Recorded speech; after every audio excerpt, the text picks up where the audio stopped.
ngir am ay xibaar yu leer te wóor ak lépp lu xew ci wàllum actualité nationale et internationale abonneel gaaw ci sa chaîne bi di ASG Production.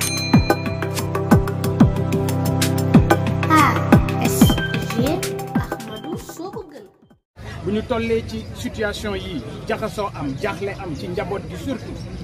parce que jàmm mooy xaritu njaboot jàmm jooju bu ñu gisee ne tey c'est troublé jaadu na ñu sol suñu dal dem ci kilifa diine yi ni ko Fadel waxee ci Touba dem nañu ci sëñ Ahmadou Makhtar dem nañu ci Serigne Moussa Nawel dem nañu ci Serigne Abdou Karim dinañu ko gën a yaatal waaye yegsi nañu ci ki fi toogal Cheikhul Khadim mu di Serigne Mountakha Bachir kaddu gi it jaru la lay taayal kaddu gi bi mooy jàmm bu waree am ci réew mi wax naa ko Serigne ne ko kenn dong mooy responsable mooy le président Macky Sall parce que ki nga xam ne moo jël yat wi bëgg ko dóor ay nit bëgg leen a xañ seen droit lépp mu laytaayee ko justice parce que dama leen wax ne c'est un tyran boo xam ne lépp lu muy def dafay activer le levier judiciaire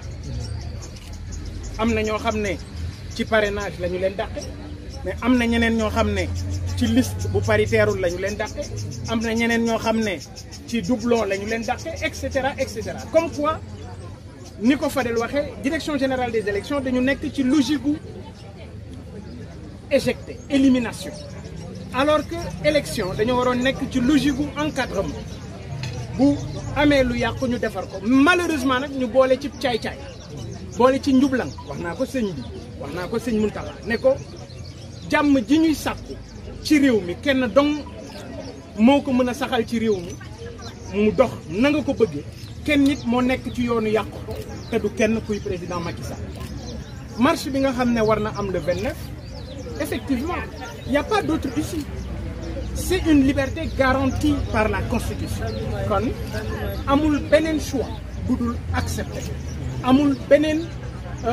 orientation bu mu jël bu mu mën a jël lu muy respecter l'état de droit l'interdiction dafa war a nekk une exception malheureusement aujourd'hui sous le régime de Macky Sall dañu ko bëgg a def loo xam ne règle la et loolu je crois que mooy woote bi nga xam ne ñu ngi koy woote booba ak léegi tey ñu ngi ci doxu pencoo danañu seet nu ñu ko gën a yaatale ba ñëpp mën ci dugg mais li wóor mooy un tyran a toujours plusieurs cordes à son arc et loolu daf ci bokk tiital askan tiital nit ñi jaar ci mbirum terrorisme jaar ci sabotage jaar ci leneen ak leneen ak leneen mais bu nit ñi vaincre ragal googu moom nguuram dina jeex et moom président Macky Sall na xam ne sénégalais yi tey ji benn yitte dong la ñu am mooy delloo ci état de droit delloo ci principe sacro-saint yi nga xam ne ci wàllu démocratie mooy tax kenn ku nekk mën a bokk xam nga tey bu ñu demee ba réew yu dendoo Afrique jël nu daanaka di ñu saboté réewum France daf ñu mës a bokk boole ci ñi nga xam ne c'est des bons élèves en démocratie tey France boobu ñoo ñuy joxoñ bind ay baat di ñu ko sànni dans les réseaux sociaux donc Macky Sall mu ngi gàcceel Sénégal te gàcceel googu mu gàcceel Sénégal bi ñu ñëwee bi ma jàkkaarloo ak Cheikh Mountakha Bachir loolee laa ko wax ne ko Mbacké réew mi nit ñi jaaxle nañu nit ñi tiit nañu nit ñi fi mu toll nii seen fit dalatul te kenn waralu ko ku mooy président Macky Sall parce que tey fitna gi ñuy njort ci réew mi moom moo ko fi nar a indi kon c'est de notre responsabilité de dérouler cette initiative. naka lay wàññee doole opposition bi naka lay nërmele opposition bi et dans le seul but de préserver le pouvoir mais pouvoir bi nga xam ne du jeex benn pouvoir donc la. muy pour être troisième voie la troisième voie. Nous autres journalistes arrêtons ça. Il n'y a pas 2 ou 3 oppositions. Il y a une seule opposition au Sénégal. C'est une seule et unique opposition. dafa am képp koo xam ne ànduloo ak Macky Sall ci ni muy doxale opposition nga bokk maintenant doxalin yi moo wuute am na ñoo xam ne dañuy kurpeñ am na ñoo xam ne dañuy jël bool di tëgg am na ñoo xam ne dañuy mortal combat am na ñoo xam ne et cetera ñun fi ñu féete mooy sago xam nga réew moo xam ne bu tàkkee sa alal jëm ca da ngay xool noo àndeek dal te mën a seet lu doxal réew mi c'est ça la réalité ñi nga xam ne ñoo nekk ci opposition bi yëpp kenn ku ci nekk yéeneem mooy defar Sénégal parce que loo bëgg a jiite doo ko yàq mais nag bu fekkee ne kii ñu jàkkaar lool gaynde gu tëx la déggul jat yenn saa yi mën ngaa dem ak xët-xët waaye xët-xët woowu boo amee kilifa yu tedd yu mel ni Serigne Mountakha Bachir Serigne Mbaye Sy Mansour Cheikh Mahi ak ñooñu moo waral initiative bi boo demee gis leen wax leen ne leen réew mi kat Macky Sall mi ngi koy bëgg a yàq ñoom danañu sol seen dal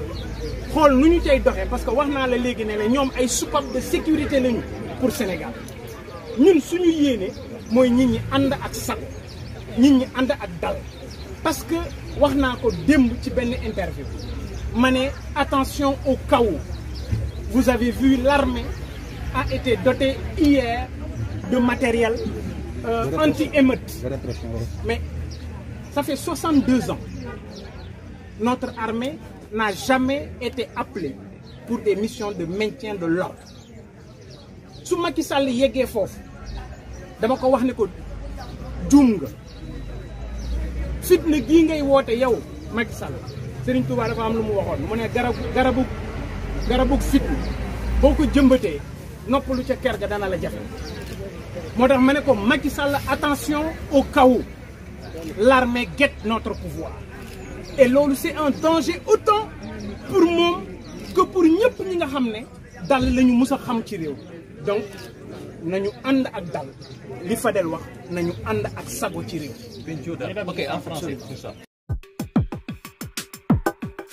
ngir am ay xibaar yu leer te wóor ak lépp lu xew ci wàllum actualité nationale et internationale abonneel gaaw ci sa chaîne bi di ASG Production.